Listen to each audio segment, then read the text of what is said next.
মেট্ৰিকৰ ৰিজাল্ট কেতিয়া দিব এই মাহৰ শেষৰ ফালে মেট্ৰিকৰ ৰিজাল্ট দিবৰ কাৰণে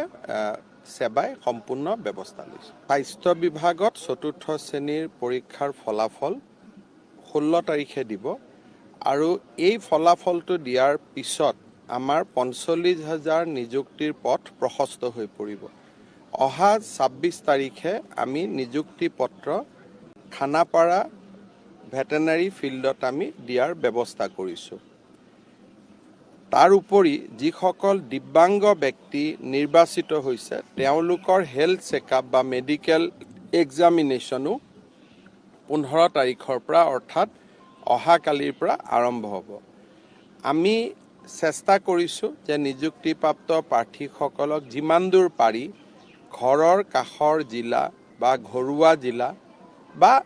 বিশেষকৈ দিব্যাংগ আৰু ছোৱালীসকলক ভাল জাগাত আমি দিব পাৰোঁ নেকি